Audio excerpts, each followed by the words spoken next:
Hello there. This is Mickey Wright with Beauty Superstars Talk. It's your backstage pass to experts in beauty. And I want to say welcome and thanks for joining us. We're actually continuing on revisiting diversity in beauty. And last year, we had like a lot of things that were going on.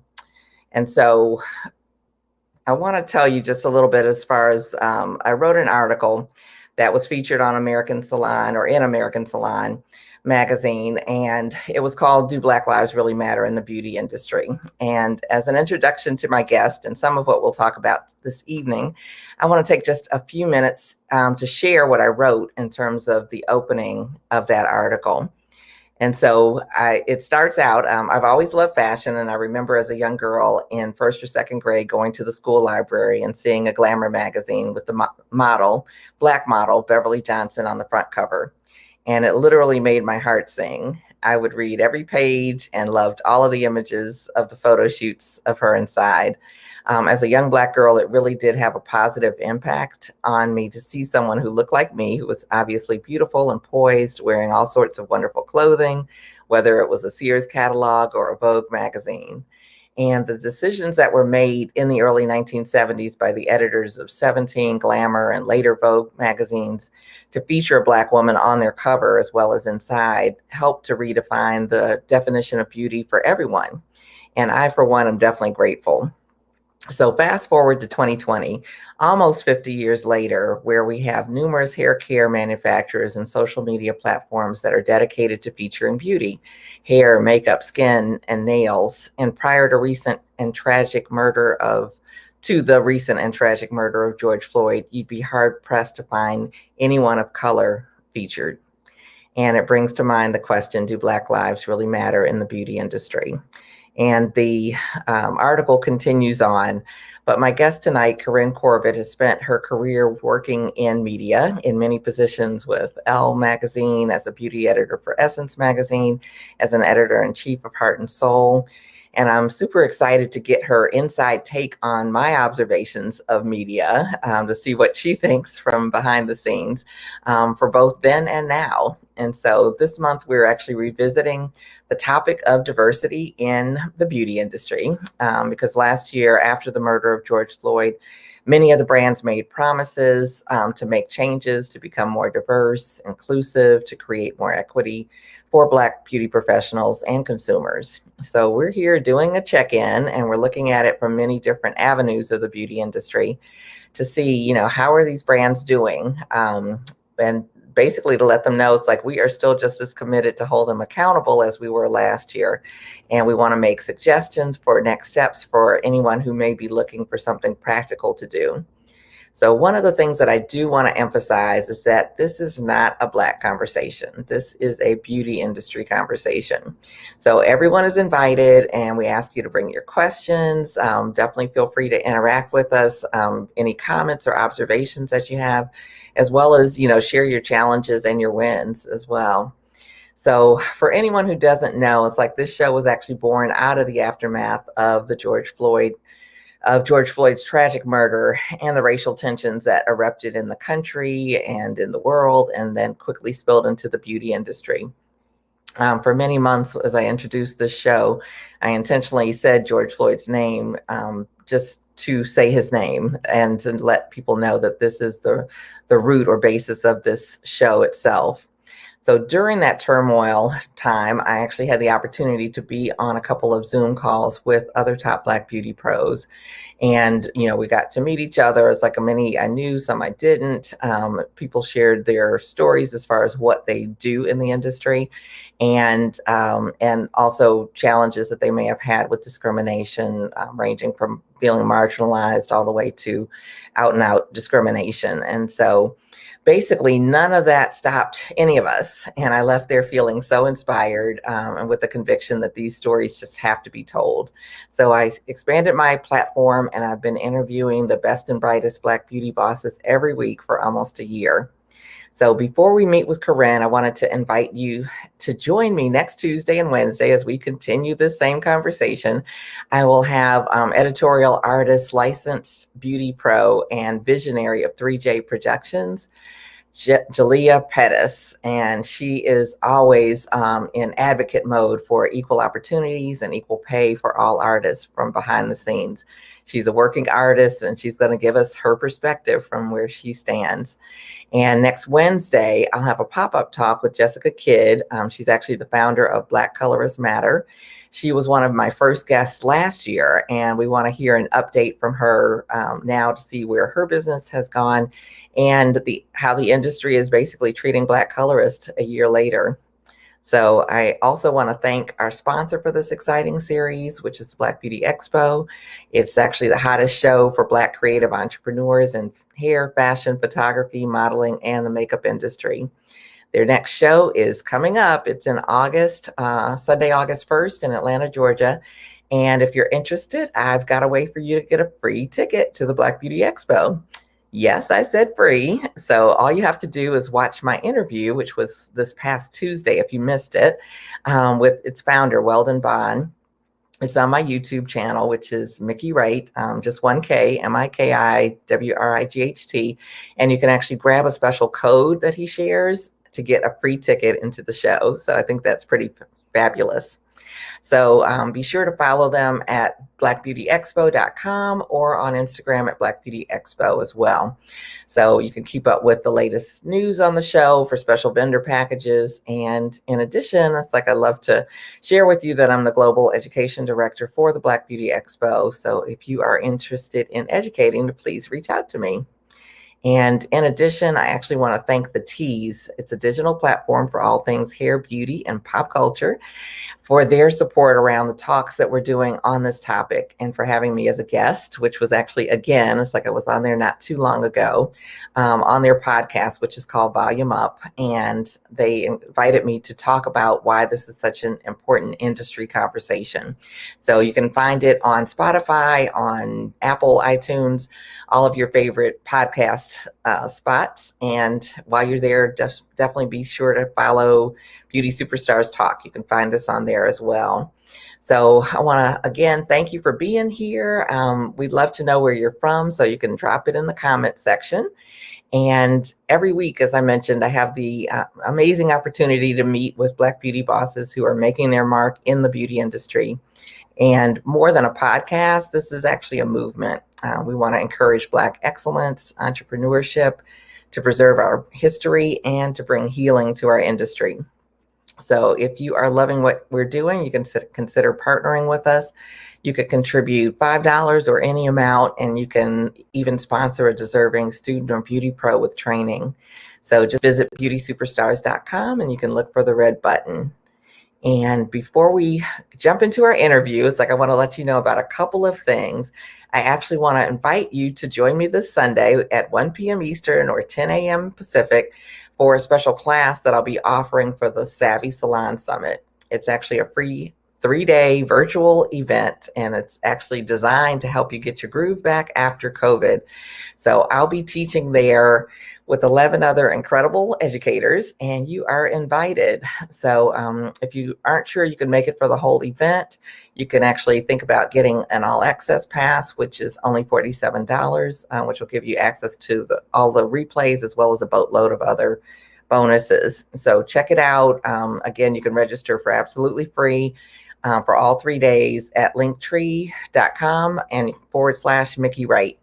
The link is there, and it's Sunday through Tuesday. It starts on Sunday, this Sunday, May 16th. So my session, as I mentioned, is at 1 p.m. Eastern, 10 a.m. Pacific. And if you're ready to fill your chair and learn how to work smarter instead of harder, you will want to join me there. So I'll look forward to seeing you. And without further ado, I actually want to welcome my guest and share her bio with you before we really jump right into her story. So there she is. Hello, Corynne. Hello. How are you? I'm well, thank you. How are you? Yeah, you look wonderful. So I'm so glad you're here. And I'm glad to be here. Yeah, I just want to share a little bit about you, and we'll kind of jump right in. So I have your bio. So you are Corynne L. Corbett, president of the Chic Jones Company. Corynne Corbett wholeheartedly believes that beauty is in the mind of the beholder. As a recognized multicultural beauty expert and advocate, Corbett has spent her career helping women and girls celebrate their beauty inside and out and pushing for beauty and media industries that are diverse, inclusive, and equitable. She is the president of the Chic Jones Company, a consulting and advisory agency specializing in creating impactful and inclusive solutions that advance the missions of beauty, wellness, and lifestyle brands. She's also the CEO and founder of Beauty BizCamp, a company dedicated to helping young girls and young women from underserved communities use beauty as a catalyst to build positive self-esteem and change the world. They offer programs in 4 tracks: STEM, creative, business, and entrepreneurship. Also, she is a host of 2 podcasts, Start Right Here, which highlights BIWOC in beauty and how their first job set them up for success. And she co-hosts of Invisible Women podcast, which examines the intersection of appearance, diversity, and inclusion, and its impact on the lives and careers of the BIWOC community. So before starting her own companies, Corbett was the beauty director of Essence, the premier lifestyle magazine for Black women. She served as both an editor and an advocate dedicated to her readers' unique and diverse beauty needs. During her tenure there, she developed the Best in Black Beauty Awards and served as the editorial lead of the magazine's Hot Hair special issues. One of its covers on display is on display at the Museum of African American History and Culture in Washington, D.C. Prior to coming to Essence, she held the position of executive director at Real Simple, where she oversaw fashion, beauty, food coverage, and staff development. Before assuming the role of executive editor, Corbett was the beauty and wellness director for the magazine. Corbett came to Real Simple after serving as editor-in-chief of Heart and Soul. Throughout her tenure there, Corbett promoted physical, spiritual, and emotional well-being as a total life experience for African American women. Before joining Heart and Soul, Corbett was the editor-in-chief of Mode, a publication that radically changed fashion magazine's landscape with its focus on real-sized women.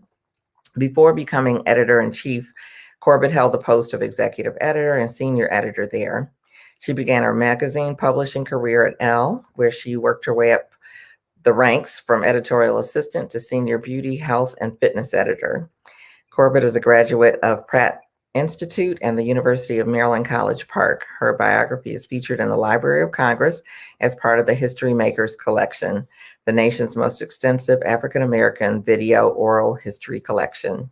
And wow. So you guys know who we're talking to today. Powerful. It's like, I'm really excited that you're here, Corynne. I'm excited to be here. This is a great platform.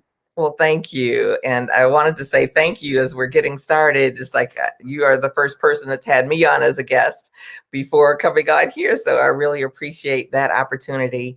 And I think it was just like a really fun interview. And I actually got to share my story, which a lot of people accuse me of not sharing my story often enough. So thank you for that opportunity. Oh, you're so. It's like. We are losing you, Miss Corynne. Okay, we're back.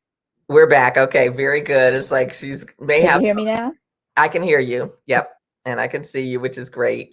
We have some difficulties there, so we'll bear with you and bear with it.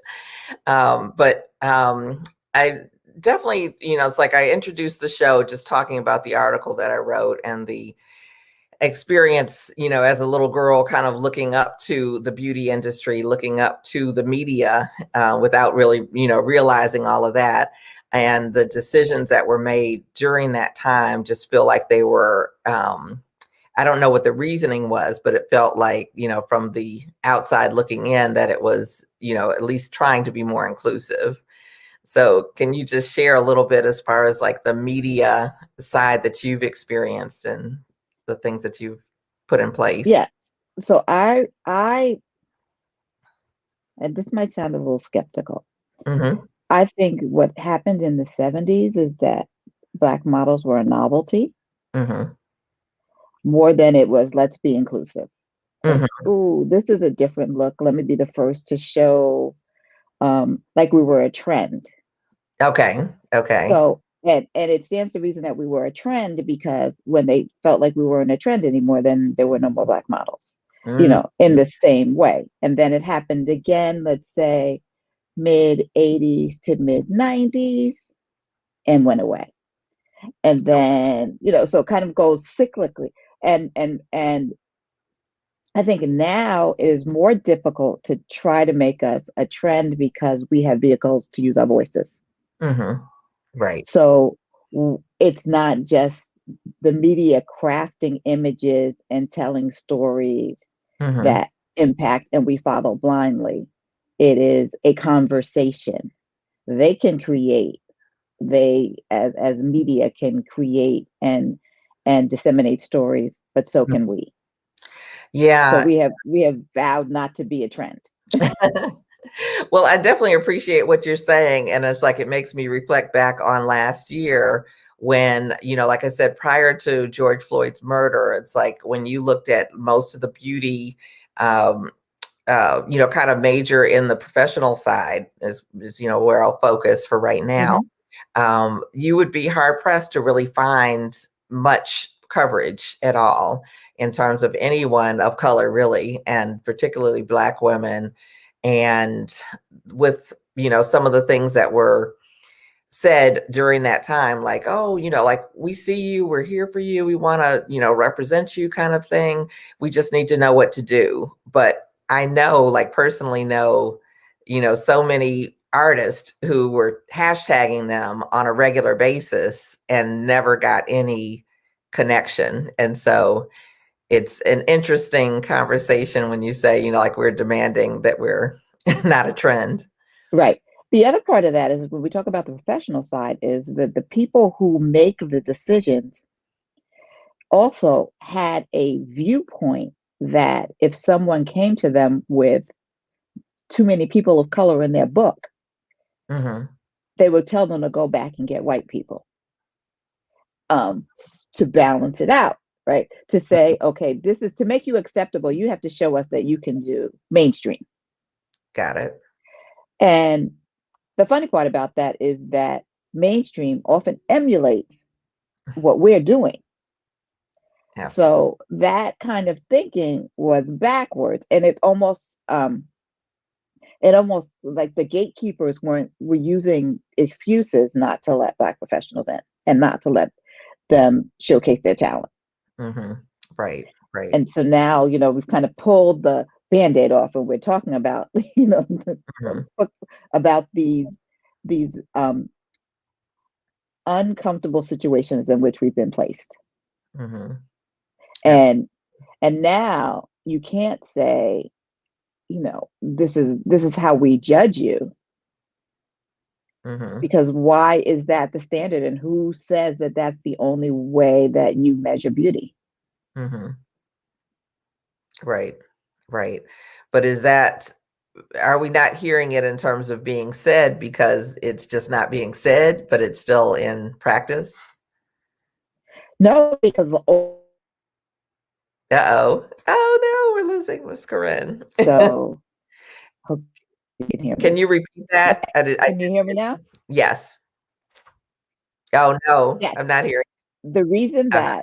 that they okay, so I want to repeat it a couple of times. The reason that um, it can't be just swept under the rug and go back to business as usual is because of George Floyd and the social justice movement, the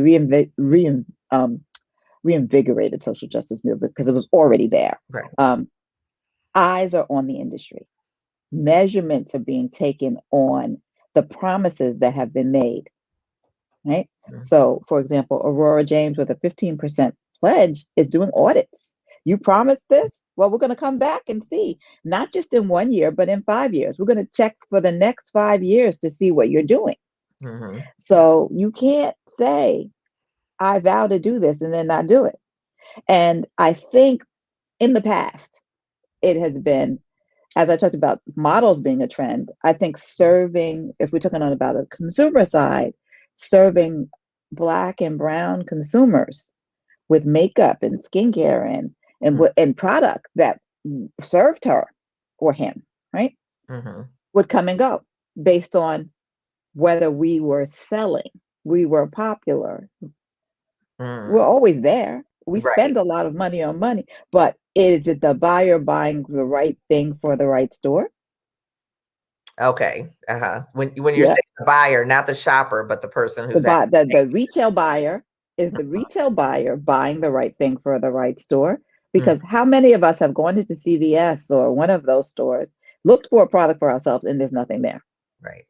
Hmm. in a black neighborhood or a gentrified neighborhood or a mixed neighborhood? What I mean, there could be no product for us still.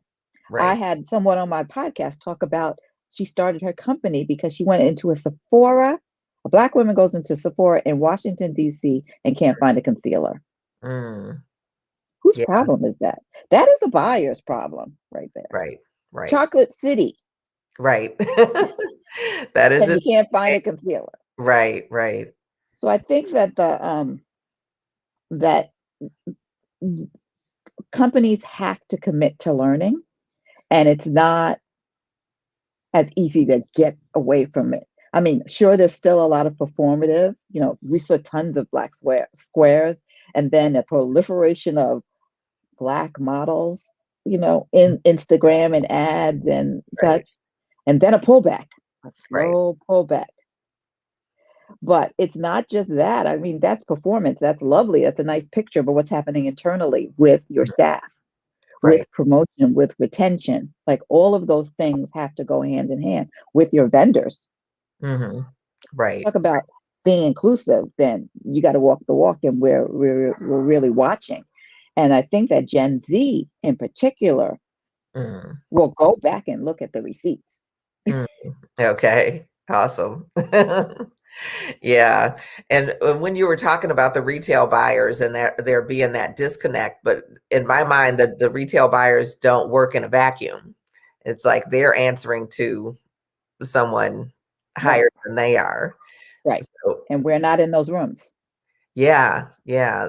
And do you see that, it's like from your perspective in the last year or so, do you see those types of changes or shifts being made? No, No. Okay. That that's was a not quick really. short answer. I think that brands are doing the best that they can, but I have not seen evidence that divisionals. I mean, especially because it's become an e-commerce game, Yeah. because of COVID, and so retail is sort of taking the back seat and has to look at how to reinvent themselves and be relevant. Hmm. But I have not seen evidence that they're doing things better, because right now retail is just barely holding on in a Hmm. lot of spaces. And if you go in the store, you see bare minimum product on display. Right. Right. So there's no way that we can measure what's happening. I'm so sorry if you can hear the dog barking, but Oh, okay. Yeah. So yeah, it's like, but I think there's still that level of what decisions are being made with where they are. And some retailers obviously have made a graceful shift into, the e-commerce world and, the ads and all of the things that go with that. And so I think there's still a level of accountability that seems to be needed. Is that something you'd agree with or? absolutely. Okay. Okay. Yes, I absolutely agree that it's not only accountability that yes. So that's also the agencies, the advertising and the public relations agencies, and all the other partners that are being worked with, because the retailers are are are not always the ones that are producing those ads. So it's being cognizant of who they're bringing to the table and making sure that there is diversity and inclusion in the team that's producing the Mm, work. I mean, famously, we heard when Beyonce went to Reebok to talk about Ivy Park, mhm, and she walked into the room, and there were no black people there. She said, "Come out! I'm not working with you. There's mm, nobody here that looks like me." mhm, Um, there has to be more of that and more questions. I think it's Walmart. I mean, I'm not 100% sure, but Walmart has has made a mandate to advertising agencies and other kind of partner agencies and vendors that they're working with, that they have to see evidence of an inclusive team. Mm-hmm. If you're going to work on my account, show me that you're walking your talk. And Right. don't put one person in the room. Show me the team that Right. I'm working with day to day.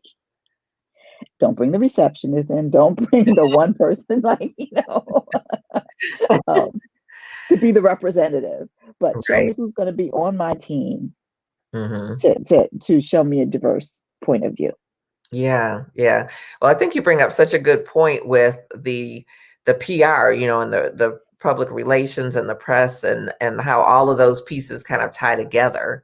So is there more that you can share with us as far as how those decisions are made from, like I'll just say from my perspective, it's like I know people who work in, say film, television, print, those types of areas, but they're usually being brought in, hired or what have you. It's like they may have some input into, what's presented, but I don't necessarily hear the conversations that they're at the table when the production is being put together before the hiring is done.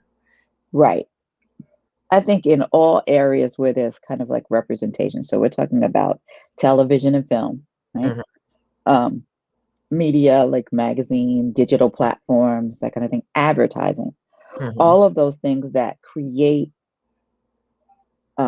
stories and images that spark our imagination and tell stories, right? Tell stories, mhm, spark our imagination and our emotions, and sell product or sell something, sell an idea, right? mhm, Very often um, the people unless the person with the idea mhm. or the person who is the showrunner, let's say we're talking about film or television, director, Okay. producer, Mhm, then is a person of color, then or has an understanding of that, then mhm. that's where it has to be at the very top in some way. Okay. Someone on the executive team when they're first talking about things. I was on a call. I participated in just listening. Devon Franklin did I don't know, did you see this? Directors Guild of America, Producers Guild of America with the union talking about diversity and representation on film and television. And Camille Friend was one of the people Mhm, on there. And they were talking about it's one thing to be in a union, it's another thing to actually make the roster. And mhm. people who are doing production look at the roster of people.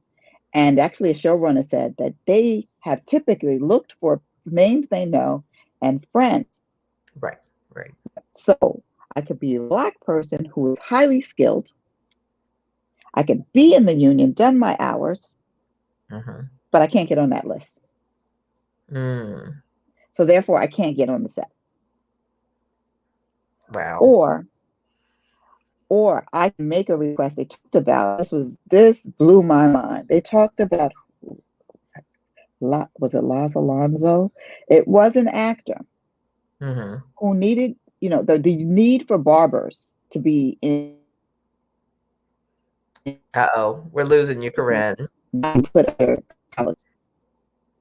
okay, Corynne. so I'm going to repeat it when I come back. Am Okay. I We back need yet? barbers. Okay, so we need barbers, right? Barbers are not, there's no classification for them in the union right now. So Oh. they're put in under makeup artists. So if a Black man needs his hair cut on set, they would send him to the barbershop, Mm. sometimes to supercuts. And that's why that's why we often see like messed up hairlines.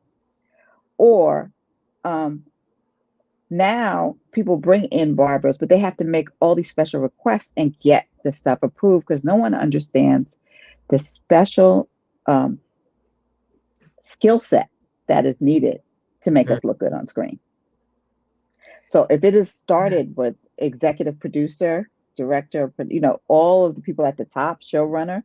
understand that from the beginning, then we're able to bring on the creatives who can then make a difference Right. Okay. and put them on the roster so that they can then be hired by other people.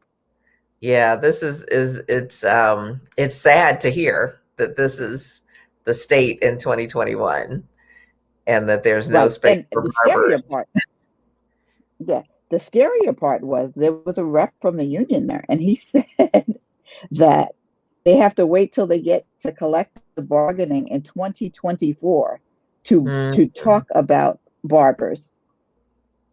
wow. Thank you. I lost you Wow. again. Somebody said it again. They have to, yeah. So it's unbelievable. Unbelievable. I was just like dumbfounded. Yeah. That's crazy. Um yeah. That is amazing just to hear that that's the state. And I did see like a little clip of it. I haven't had a chance to watch the entire thing, but I definitely will. And yeah, it's like we have so many avenues to cover and so many roads to build bridges to. And some of them, like, I mean, this is the first time I'm hearing that there's no classification or designation for barbers in the unions. And I would assume that if there is an A-list uh, person, like, like a Denzel or what have you, that they would have rights or permission to bring in their own team. Right. But, for anyone who's not A-list, this is where everybody falls into. Right. So, If you're not, above the line or, one or two of the call sheet, you're basically jacked up. And similarly, if you're on a photo shoot, mhm, if you're not Naomi Campbell, back before, not even back before, but if you're not somebody who can make the client, bend to your demands, right. that's why all these girls are wearing wigs, because they can't trust that the person on set can do their hair. Mhm. Right, right. Yeah, which that's a whole nother level or layer of conversations when we Right. talk about texture in hair and being able to work with a diverse and having a diverse skill set to work with all textures of hair, which is typically, like you mentioned with the books, it's like a demand of Black artists and not something that's even mentioned with other artists. So, Right. Right. yeah. Right. And even for fashion week and stuff like that, they might have like a key. Hmm. What they've done now for, let's say, the shows is they may have a key, like, artist, key makeup artist. Hmm. Um, but that artist, if he's smart or she's smart, has hired some people of color, and Black people in particular, because they Right, have models that they want to make sure look their best. right, right.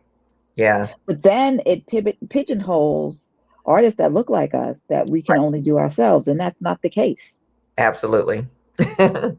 And so that's the next, like, that's the other fight at the same Mhm. time. Exactly, exactly. Because the scope of most of the stylists, particularly at that level, is wide ranging. Right. I've Let's take always, Pat McGrath. yeah, Let's go take ahead. Pat McGrath, for example. Nobody's Uh-huh. asking her. I mean, she has reached the level of Right. that no one would dare ask Uh-oh. if We she lost you can again. wear. Corynne. Okay, no one would dare. I hear you. I hear you. Okay. Yeah, there I you hear you. are. Can you hear me now? I I said no can. one would dare ask her if she can do a Black person or a white person or a Hispanic person or an Asian person, because she has demonstrated that she can do everyone. And she has Right. built a $1 billion brand in the process. Exactly. Yeah, yeah. So those are the stories that, like excite me because there's, despite any barriers, it's like, there she goes, taking off and doing spectacular work. And there's so many stories that are like that may not be to the $1 billion brand level quite yet, Right. but that are in position. Yeah. Right. But I want to say that what we don't always have to look for that. We should look for and recognize the excellence within our ranks that Absolutely. are doing great things for us. Hmm. I mean, Yes. that's just as noteworthy to me. Like, you had Florian Caggiano on. That's major. to me. Yeah. Like, Yeah. he's a legend. They might Absolutely. not know who we are, but we should know who Floyd Kenyatta is if we Yeah. want to be in this business. Yes. Yeah, yeah. It's like one of my commitments is to try to capture as much of our legends, their stories, their firsthand accounts of, what it was like for them, what, things that they've done, and to make sure that people do know their names, because it is sad because, with the natural hair book, it's like I was able, when I received it, it was signed by Diane C. Bailey and Talani Kennard. It's like, and given to me by them. And so it's like, wow, this is fabulous. Like, we have a book like this that's, completely about natural hair care by people who have 30, 40 years of, this is the only thing I'm passionate about, that have written it. And, I went to speak at a natural hair school, and I'm like, do you know the authors of this book that you're using as your textbook? Oh no, never heard of anything. Open it up. Nope, none of these people look familiar. And it's like, have an Wow. assignment. I had an assignment for them to look up these people and see who they are. They're here, they're living, they're legends. Exactly. Yeah, and Exactly. you're reaping the benefits of it, whether you know it or even are grateful for it or not. I know that someone did an award. It was kind of like an award event that was right before COVID, that was hot before Instagram. That's probably not the name of it, Okay. but it was recognizing people in fashion and beauty and PR and associated field advertising, of people who are legends that were legendary before Instagram was a thing. And Wow. I thought that was a great idea. Like Absolutely. but also making sure that, when we teach the next generation, just like you have to, if you're a fashion designer, like Mhm. I didn't take fashion design, I took fashion merchandising, but yet I still had to take 2 years of history of art and a Mm. year of history of costume. I had to know what century this sleeve came from and the ampere waist came from. So similarly, we need to know those high points in our history Yes. Yeah. and the people that made the change makers. Mhm. Yeah, you're absolutely correct. And it kind of gives me chills just hearing, it's like, that you do have to study the art, you do have to study the history, and really, I think the people who are really at the top of their game, that's part of what they do. I think it was, I was reading about Camille Friend and how she loves doing period stuff and how she collects yearbooks from like the years before, because just because you're doing like a 1950 movie doesn't mean everybody's wearing the hair from then, that they might be wearing the hair, from 10 years ago. And so you've got to kind of know what that is to get this character right.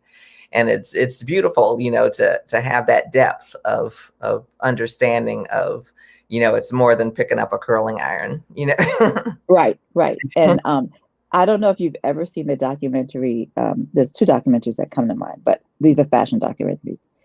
Dior and I is a Mm. documentary about, it's just about a season, a couture season of Oh no. We lost Corynne. Almost. I'm still here.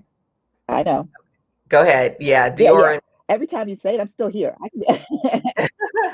So they show the atelier and all Mhm. the artisans working, but they also show how they use the archives and renew, like take old pieces and use them as inspiration. Right.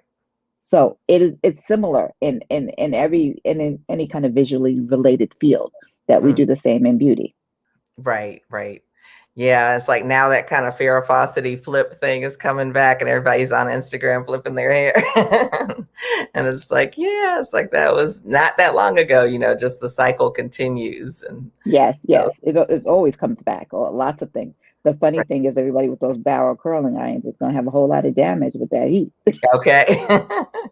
Some of them have to learn how to use it. They've only been using a flat iron for so long. So All right, right. yeah, and roller set. Some of them are roller setting some of that to get that extra body. And so all of those things are really pertinent. So we usually start here, but tell us, like, how did you even get into, the beauty role, or the beauty industry from your beginnings? Was it something you always thought about, or what was your experience with getting into the beauty industry? So it was all an accident. Beauty was an accident. Fashion was where I wanted to be. I have a degree in fashion merchandising from Pratt. I went to college wanting to be a buyer. Hmm. Then I worked at Macy's while I was in college, and then I realized I didn't want to be a buyer. Okay. And I also took merchandising math, and I was like, I'm not interested in this. So I really was more interested in being a stylist, a fashion stylist, or Okay. working in that end of the business. But my first job was at Women's Wear Daily. Oh, And as a secretary in the sales department at Women's Wear Daily. And one of the duties of the job once a month was to take obituaries over the phone. okay. Yeah. That was part of the job. It's the weirdest thing. But had I not worked there, I would not have ever gotten a job at Elle, because I worked for two women, Terry Yaffe and Eleanor Barron. And Eleanor Barron got a job at Elle, and she wanted to take me with her. And I said, I want to be in editorial. And she bugged them till they met me, and she made sure I got an interview. Like, I tried it every which way. I sent my own resume in. I went to the agency that was hiring people, and I got a job. I got an interview for the fashion assistant, and I got bad advice about what to wear, and I didn't get the job. So someone told me I should wear. It was the time when people were wearing power suits. Oh, okay. So I looked like I was going to a bank. Down to the stockings and the shoes. It was horrible. And I used to have, when I was in college, I had huge pink streak in my hair and pink streak in the front, pink streak in the back. And when I got a job, my mother was like, you got to take that thing out of your hair. Get a job. Take that stuff out of your hair. So if I had left my pink streak, I would have gotten a job. Okay. But I dressed always in vintage clothes. Like, I had all these vintage dresses. And they were like, no, you can't wear that. Wear suits. I wore a suit. And I didn't get the job. So Eleanor called me and said, you didn't get the job. It was between you and someone else. You didn't get the beauty editor wants to meet you. Can you come today after work? So I wore whatever I had to work that day and went there, and I got the job. Wow. And I worked for a woman named Gabriella Newrath, who was Hungarian, and we called her Gabriella Darling, because she was very darling. Okay. She was friends with the Gabor family too. Oh, She was wow. really darling. Okay. But I learned so much there. And beauty was already in my blood, in that my grandmother was a hairstylist, and she worked at a white salon on Madison Avenue. She started as a maid. Wow. And she worked her way up to shampoo girl, as they called it. Then she got her license, and she did hair in that salon until she retired. Wow. That's phenomenal. So I would do my sister's hair. I would do my own hair. I would color my own hair. And my hairstylist when I was in college and when I started working at Elle, used to encourage me to get my license. She was like, you could come and just do hair on the weekends. I mean, you like doing hair. So it's sort of in my blood. So it wasn't like so far-fetched. Right. Right. Yeah. Well, that's a phenomenal story with your grandmother. It's like, that's incredible. And what a legacy. Uh-oh, we've lost you. It is. It is. And she had a blue rinse in her hair. My grandmother had a blue rinse. Her hair was silver. And she had a blue rinse in her hair. And so when my hair was pink, people used to say, you think you invented that, but you remember your grandmother had blue hair. Right, right. And now everybody's wearing pink hair and they think they invented it too, right? Right. That's awesome. And so you got into the field of beauty editing, and it's like, that seems like I'm not even sure, like, tell us what that looks like on a day-to-day basis. What is an editor? What's a beauty editor versus an editor-in-chief? What does that career path look like? Usually that's not a linear career path. So usually you pick a specialty, an area of specialty. So mine was beauty. Although I had an interest in fashion. So it's like when I was at Elle, I straddled a little bit. I worked on some special fashion projects. But there are people at magazines who are responsible for the visual end of it, the shoots. Okay. And then there are people who write and edit. In beauty, you do both. Oh, okay. Okay. You not only create the pictures, but you write the stories about the pictures. And Elle was a visual magazine. Hmm. So, generally at a magazine, you may come up with a story idea. It gets approved by the editor in chief. You assign it to a writer or you write it yourself. You decide what the images are going to be and you do that. But Elle was groundbreaking and revolutionary. And it was run by a man named Régis Pagnès, French man. He was the publication director. And so we had 9 editor-in-chiefs while I was there, but Régis was the boss. Okay. He was the guy. He Yes. was above all of them. And he and a photographer, and some noted photographers like Gilles Ben Simon, Marquis Bard, Olivia Toscani, who did all the Benetton ads. Those Mm. were our photographers. Okay. Oh, wow. Okay. So Elle was the opposite. Elle was visually driven. Although we may have operated in that way, where they'd say, oh, we have a story idea, we're going to do this, X, Y, Z. It didn't matter, because if one of those photographers did a shoot where images came back and they loved them, they do this.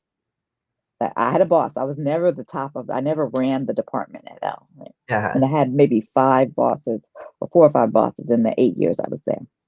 They say, call the beauty girl, me. Come down, and they would look, they would lay something out. We had this huge wall in the art department where the magazine was laid out. They would put pictures up and they'd say, what do you see when you think of that? What is that to you? And on the spot, I had to make something up. Okay. And they said, we like that. Go back and write it. Go tell your boss, this is what we said. And go back and write. Okay.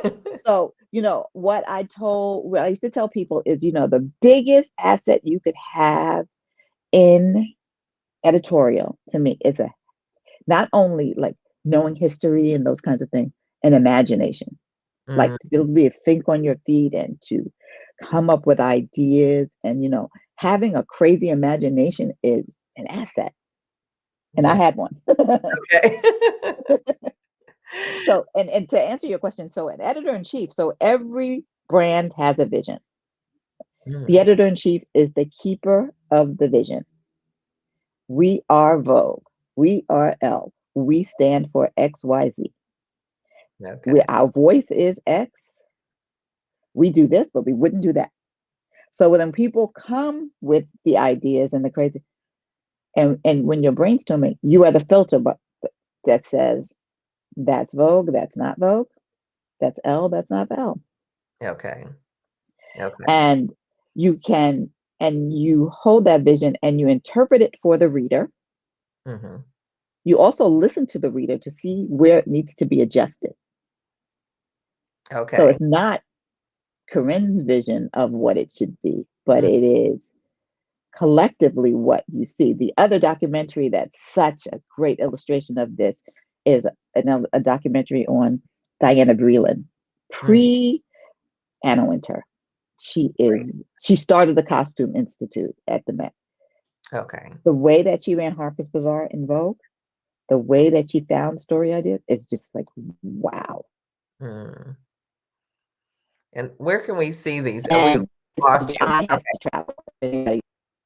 Uh-oh. Can you say that again? Netflix.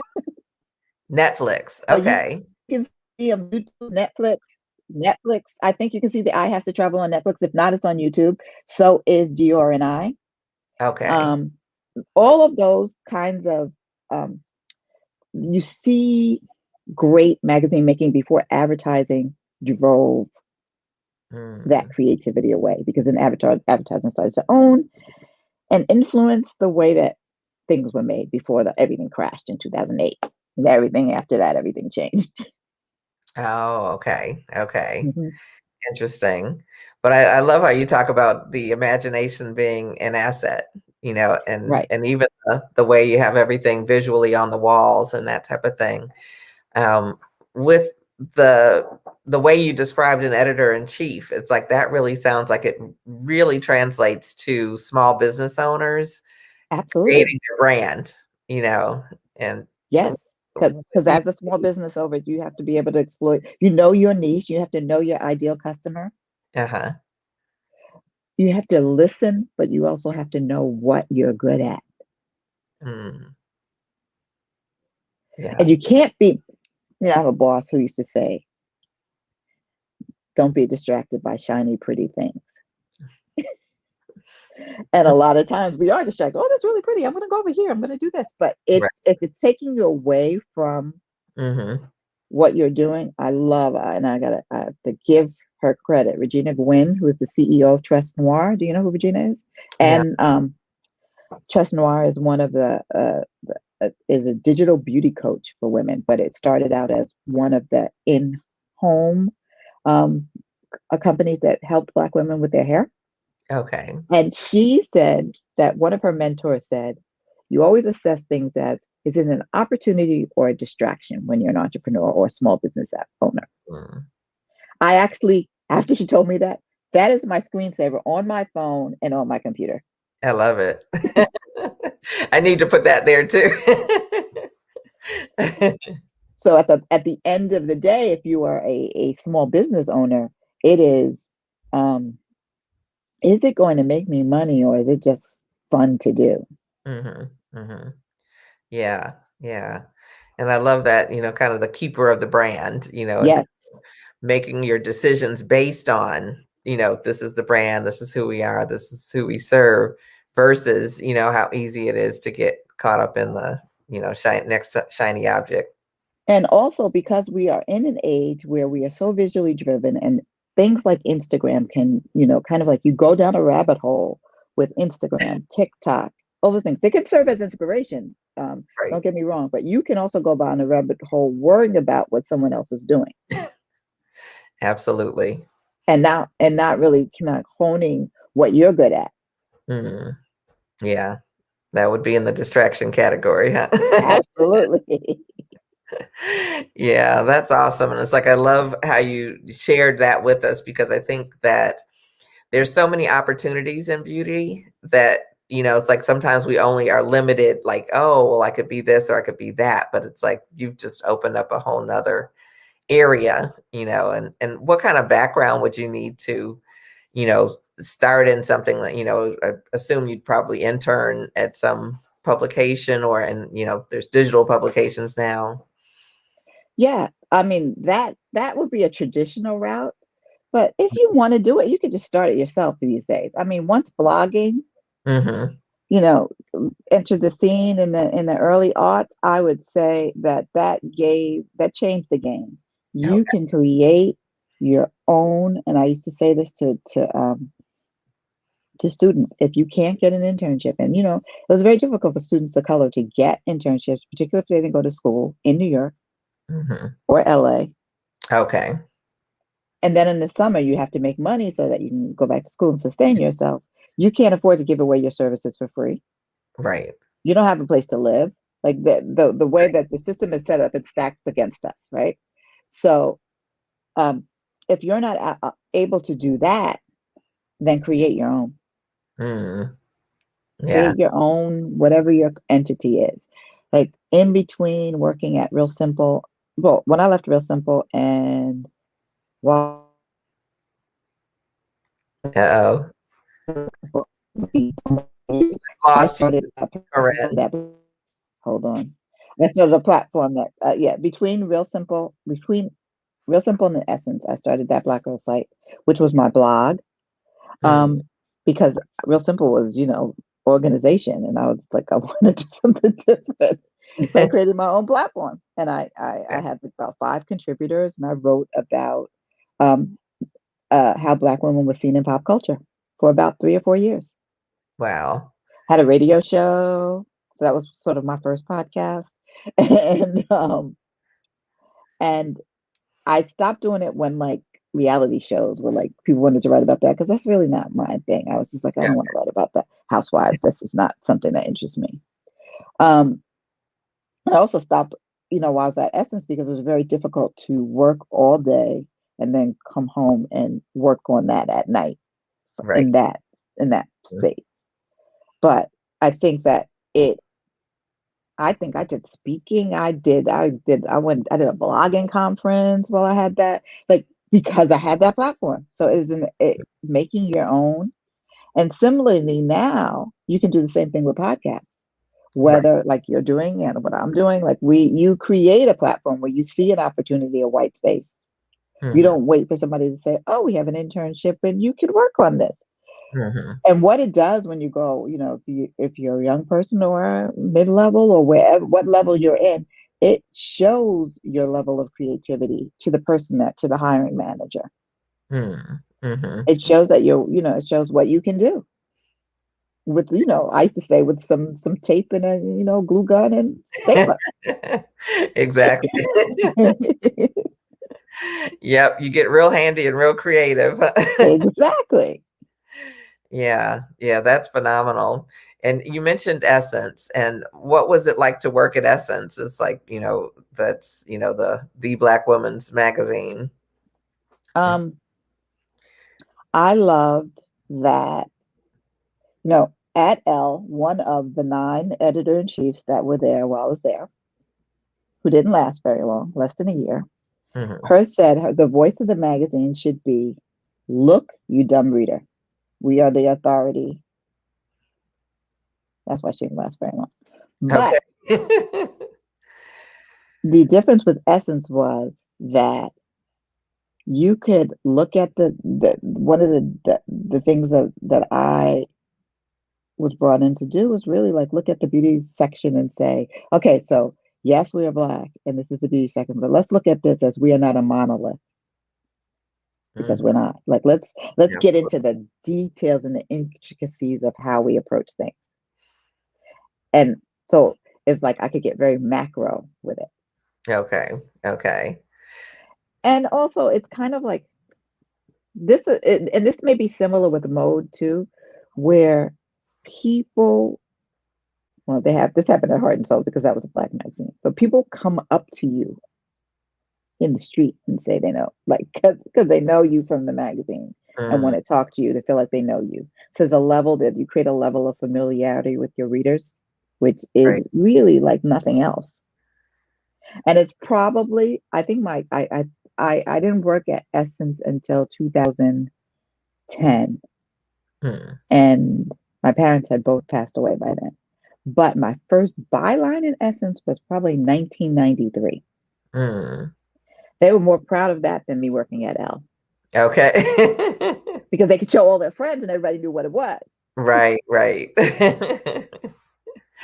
Yeah, well, that's beautiful. It's like, yes, well, I love the approach you were talking about, with Essence and how they were wanting to make it so that it's bigger and better and broader and niche down kind of all at the same time. Right, right. Yeah, yeah. So it was That's fun. I mean, we did the Best of Black Beauty Awards. Um, we did some other kinds of special sections while I was there. So it was really a lot of fun. And then, then it was like another, advertising started to be starting to shrink more and budgets got mhm. smaller, but still, Essence is still really important to our community, Yeah, yeah. and it And will always be. yeah, we've lost some other publications in the Black community, and I just wanted to get your thoughts on where all of that kind of ties together as far as beauty and as far as the community, with Essence and I mean not Essence, but They Ebony both and went Jet. out.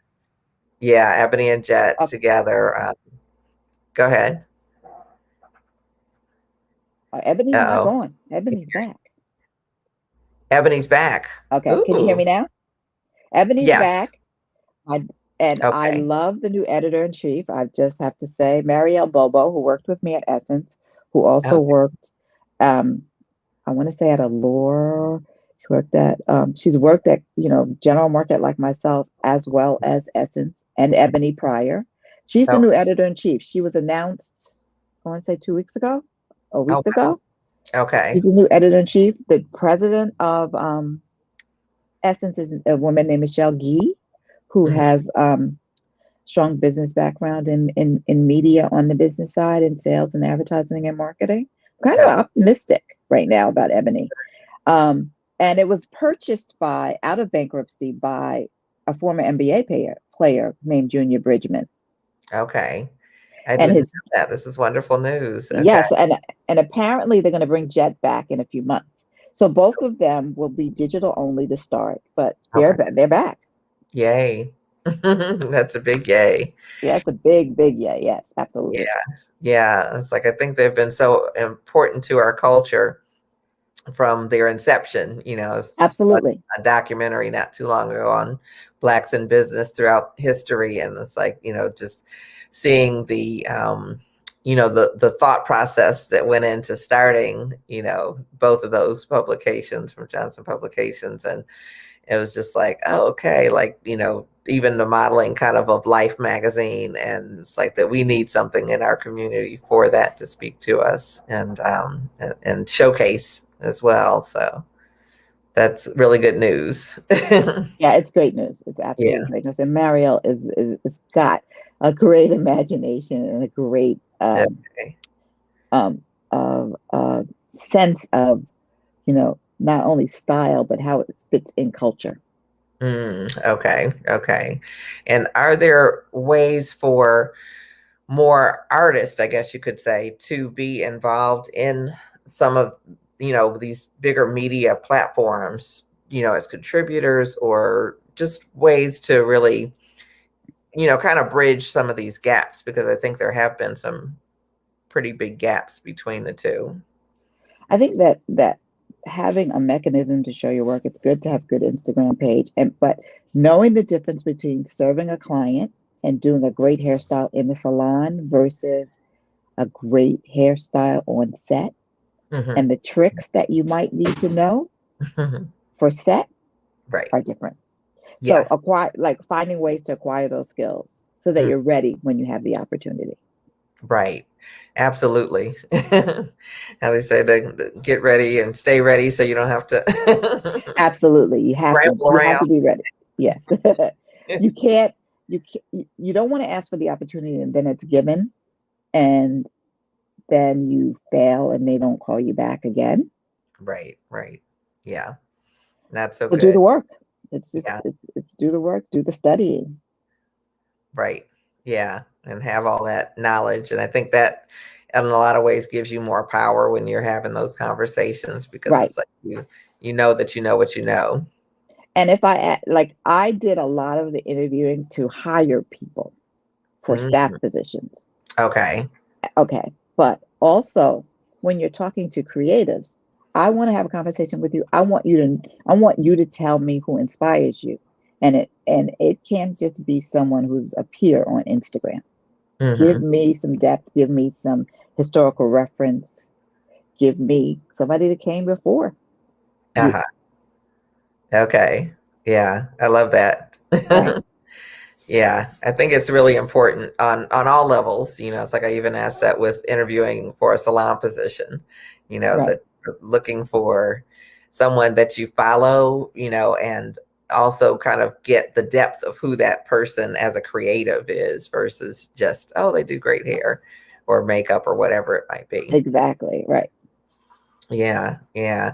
And so where do we go from here? It's like we have our platforms, we have, media coming back, I guess, which is really good for our community. But how do we continue this conversation with the brands and having a bigger and broader appeal, not only on the outside, but from the inside out? Any suggestions in that? Okay. No, that's a big Where do we go question. from here? So this is a very broad question, but I would say first that recognize that we have voices and that Mm-hmm. platforms like these need to be used to get our message out. I think that's number one.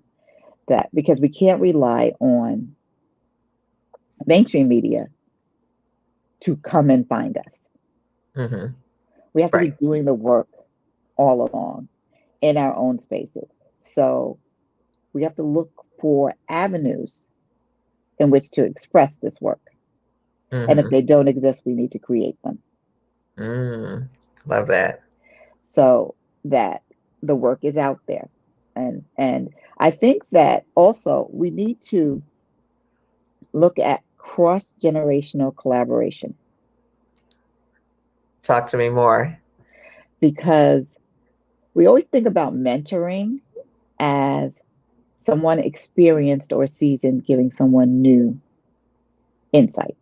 But there's a crisscross there, especially because we're in a digital age. There is so much that we can learn from people that are younger than we are. Right. And imagine how powerful it would be if we could combine those two and harness them in some way.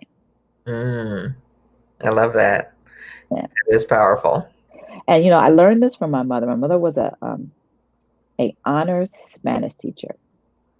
She taught native Spanish. My mother is a Black woman from Harlem, but she spoke Spanish so well and French that she could go into a Spanish restaurant and point out the errors in their, I've seen her do this, in their menus. But she taught Spanish and Spanish stenography so that people could be bilingual secretaries, right? At a high school in New York City. Wow. And she said, what she modeled for me is that you want to make sure that you stay abreast of what's happening culturally so that you could have conversations with people younger than yourself and that you stay relevant. So it's important to me. I have a lot of mentees, but I also, you know, having programs where I've worked with teenagers or young women is important because even though we might feel young, we're not young. And we've got to really understand what's on the hearts and minds of these young women and men and people overall, and to understand where they're going and how the world is impacting them right now.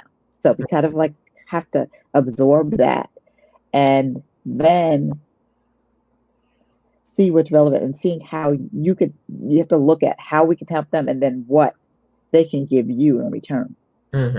Yeah. They know things we don't about things, you know. Oh, not just electronics. Yeah, absolutely. I mean, we've learned a lot from just younger generations about how they want to speak about social justice. If we look at that, right, that's a great example of, you know, could be cross collaborative, but they don't want one person in charge. There's several voices. Right. They don't want to be dictated to. Makes sense. So I think we go from here is that we look at avenues to get to existing platforms. We you know, get excellent with our skills. You know, that's number one. We can just keep learning. There is no reason to stop learning and to stop, you know, like improving upon your skills and trying new things. And then find the platforms which you can test them out. And then start approaching some of these bigger places. Right. Because all they can say is no. Yep. And, you know, it was really interesting. We talked about that Maisie Dunbar was a guest on my podcast this week. And she talked about getting an agent. And her agent is Ken Barboza. And Ken Barboza said no to Maisie 14 times before he took her on. Okay. So there is something to be said about tenacity. Right. And going back and taking constructive criticism and improving upon what is necessary to succeed. I love that. Yeah, I think that's an area that we definitely have to, in a sense, humble ourselves and be willing to be teachable at all levels. Yeah. And so Maisie's one of my favorite people, so I can't wait to hear the full interview. But that should be great. But that's definitely great, you know, I want to say advice, but just kind of sage wisdom. Yes. As far as where do we go? And it's like, I love that. So tell us a little bit about what you're up to. You mentioned, you know, with mentoring and having mentees and that type of thing, and you've got your camp. So tell us about that and all of the other things you have. So I haven't been able to do the camp in some time. And that's the podcast came out of that. The fact that I was not able to create opportunities. Before COVID, sponsorship was difficult to get. But the camp, Beauty Biz Camp, was created to give teens and tweens exposure to the careers across the industry so that they would learn early what skill set they need, as opposed to me meeting somebody when they're a senior in college or they've graduated and they say, I want to be in this industry, but they haven't had an internship. They have no idea what the jobs are. They just like it. So they're kind of like lost. So Right. giving those opportunities. So I started with teens and tweens, but I started thinking that young women, college age women could, and early career could um, benefit from hearing how people got their jobs.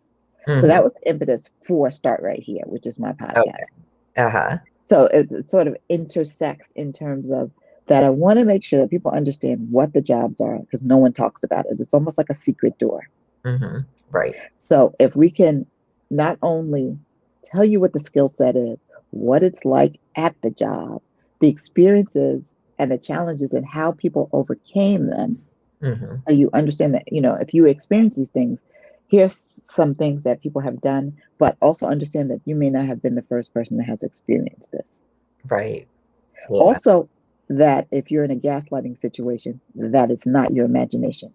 Mm-hmm. I think that's a really important thing to know, Mm-hmm. especially if you are, probably the only person of color in a corporate or any kind of situation, and you're made to think that, it's your imagination that these behaviors are happening, these microaggressions. It's not your imagination, folks.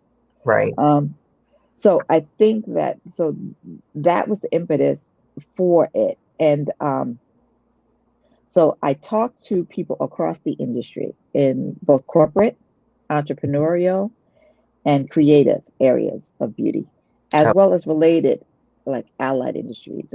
So I've done dermatology, cosmetic dentistry, those mhm. kind of things, anything that's going to impact your appearance, as well as communications and how we're communicating these stories and stuff. So it's beauty related industries. And I want people to understand. And I focus this on women, but every now and then I bring the brothers in. Okay. Yeah, well, that's beautiful because I think that you're right. There is kind of this void between, like, okay, what are my options? And, like you say, preparing early is key. I know I had a young lady years ago sitting in my chair, and I was talking to her about what she'd want to do. I think she was in middle school, and she was like, "Well, I really don't know." And then she was like, "I think I'd like to be a veterinarian." It's like I really like animals and this, that, and the other. And she had no idea as we kept talking that she would need any education beyond high school to be a veterinarian. It's like, where are your counselors? Where are parents? Where are, mentors and that type of thing? And it's like, we've got to get to kids when they are that age so they can have taken the courses, because by the time you finish high school and realize it's like, oh, it's like you haven't even taken the courses that are prerequisites to get into Right. schools that you need. So, yeah, Absolutely. yeah.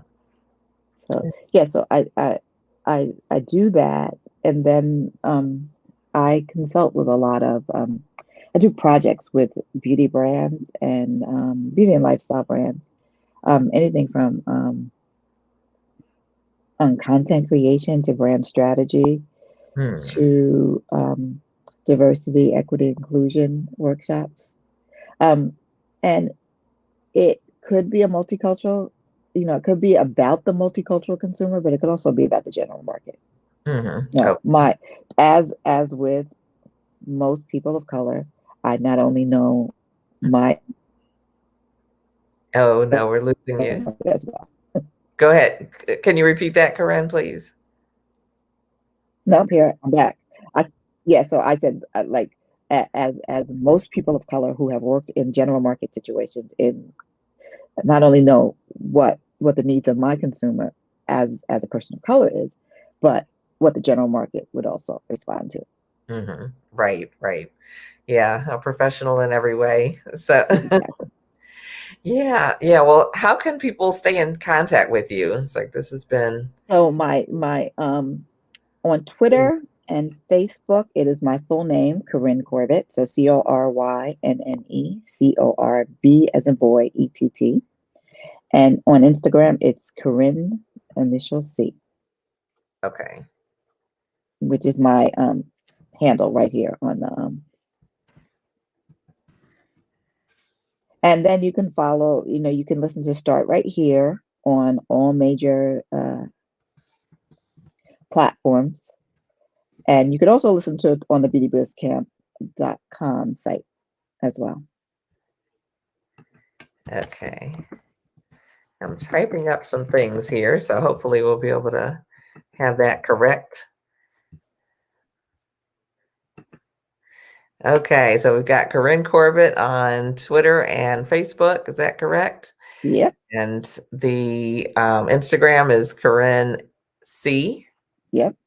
As you have on the screen. Yep. And Start Right Here podcast you can find on all your major podcast stations. Right. That's right. So, yay. Yeah, well, this has been such a pleasure. It's like you have so much interesting perspectives from so many different avenues of this beauty industry. It's like it's really been exciting to explore, some other opportunities and just your experiences and your thoughts on the industry and all of those pieces. And I would encourage your listeners to just, just like, as I said, creativity is an asset. Just like, don't ever forget that. Yes. Yeah. And I think there's so many different outlets, like you kind of shared with, building like the walls. It's like that makes me think of my mom let me build a collage on the wall when I was a kid. And it was just a lot of fun. And, doing something like that is just like another layer of creative expression, however Right. you do it, that may lead to whatever that next thing is. So, yeah. Right. And for every project you do, create like an inspiration board, different from a vision board. An inspiration board is just, the images that are inspiring you for that particular project. Okay. Okay. So tell me more about that. I want to know more about the inspiration board. When we're doing a photo shoot, Uh-huh. if you're doing a photo shoot, you usually create a creative brief for, just like you would for any kind of a visual presentation, a creative brief which would have images that are what you want it to resemble, not maybe literally, but in the spirit of this. Maybe it's the lighting, it's the background, maybe it's the haircut. Maybe it's just it's this haircut, it's this eyeshadow, it's this lip, it's this lighting. The model looks like this and that. The location looks like that. So you have it all together. Okay. Okay. And so you're able to, and often when we're doing shoots like that, we might only create, like for big shoots, you have these creative meetings beforehand. Yeah. But you also on the day of have a creative meeting. The morning of, the whole team sits down and says, here's what we're going to do today. Okay. So that you're not, and yes, things will shift as we create on set. Right. But you do know at the end of the day, you're there. Again, I was like, to hold the vision, Yeah. So when you're at editor-in-chief, you're holding the vision for everything, right? When you're a department head, you're running a department, a beauty department, you're holding the vision for this part of it. Your slice of the pie. You're responsible for creating that. Okay. Contributing to the whole vision. Yeah, and we didn't mention budgets, but I'm sure there's a budget piece in there as well. Absolutely. So you do have to you have to understand what your parameters are. That's why I said you have to be creative. Oh no. We lost you, Corynne. Okay. Am I back yet? Yes, there you are. Let me know when I'm back. Okay. So as we both started our projects during the pandemic, it's not like there was a huge budget to create, yet we still created.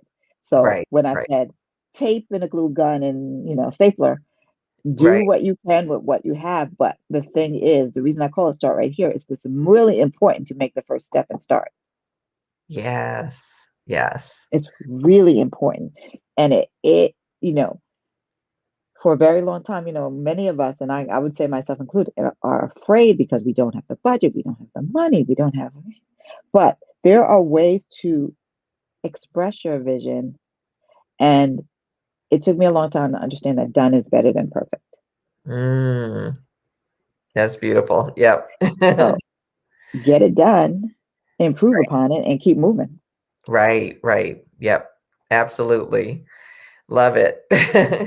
And I love the inspiration board and even just kind of hearing about kind of from my perspective, kind of the formality of putting this all together. Whereas like I've been done quite a few shoots and that type of thing, but a lot of times it's like, okay, the vision's in my head. I might have a conversation with the makeup artist and the photographer, and it's like then we, talking with the model, getting that piece together, clothing, and it's just like, okay, we put all the things together, but it's not so like, oh, okay, well, this is what I have as a vision, that's all laid out. And so I love that. I love hearing about that. So I think that in our minds, I could give you two visual new examples. Okay, the first one is Funny Face, where the editor's coming through and she says, I see pink, pink is the color, blah, blah, blah. Or think about the Wiz, when the Wiz says the color is green. And everybody like changes, like in our minds, we think it's like that, but it's not.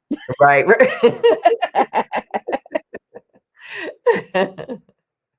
Absolutely. Yep, you got to put all the pieces in place to have it all. There's some structure that's involved. The Exactly. structure that mounts the creativity. Right, right, and I love that. I love that. I think there's a lot we can learn from that. So the structure, the finance, all of those skills that if you're running your own business, you cannot say you are not good at some of these things, because you need to at least be proficient enough to know what you don't know and get help when you need it. Yes. Yeah. That's a whole nother show. It's like we need. That's not the one I need to be a guest on. But Okay. But I'm speaking to the choir myself right now when I say some of those things, because I used to say, "Oh, I'm not a salesperson. I hate sales."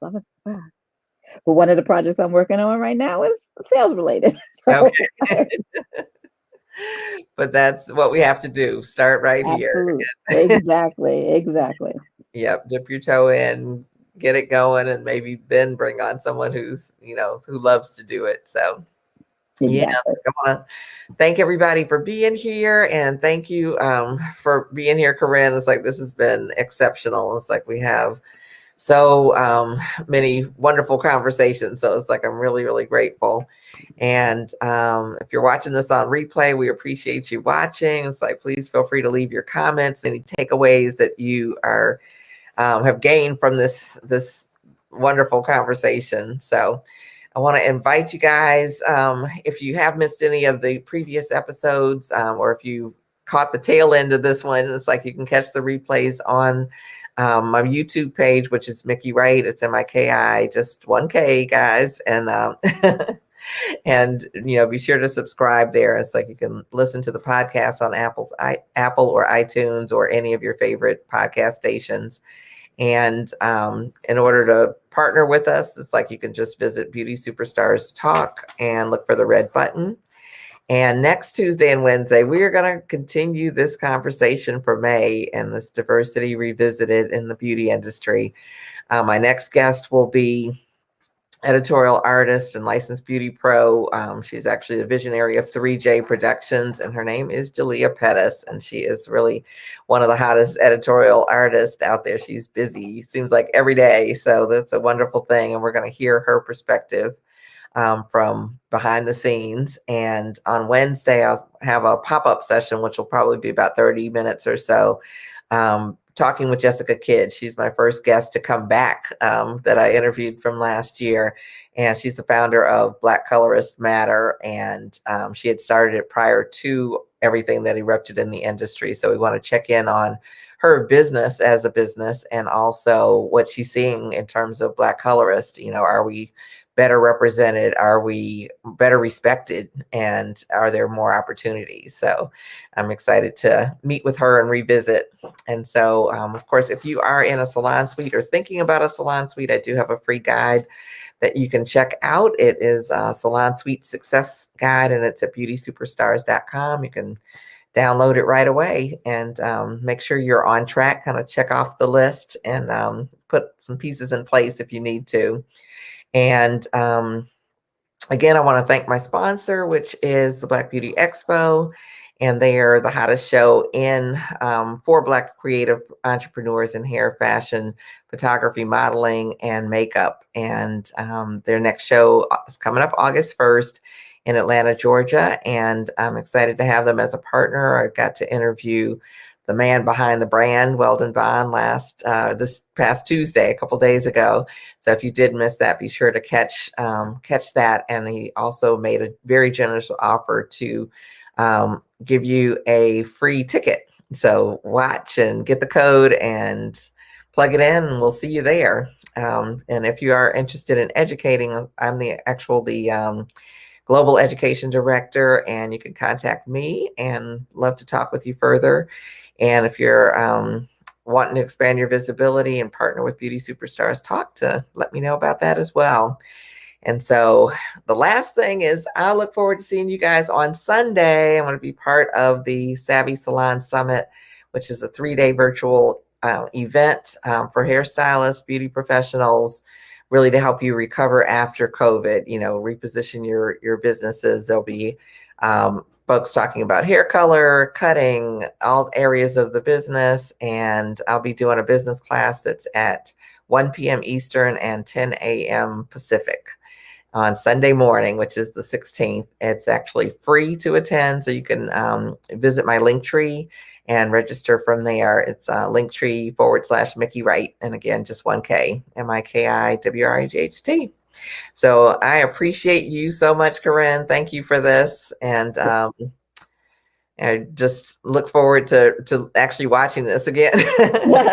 Thank you so much for having me. And, I loved our conversation. It was really, really made me think about, just how I think about beauty, because I'm so engrossed in it that I don't often think about I don't often express what it means to me. And it really is important, because it is like we could change the world with beauty.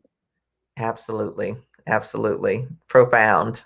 So thank you so much. You're absolutely right. And just, lots of nuggets in this conversation. So I'm going to go back and take some notes. Great. Yeah. Well, thank you everyone for joining us. It's like we are looking forward to seeing you as we continue this series, and we'll have some great things coming up in June. In fact, it's going to be our anniversary. So I'm going to have an anniversary party.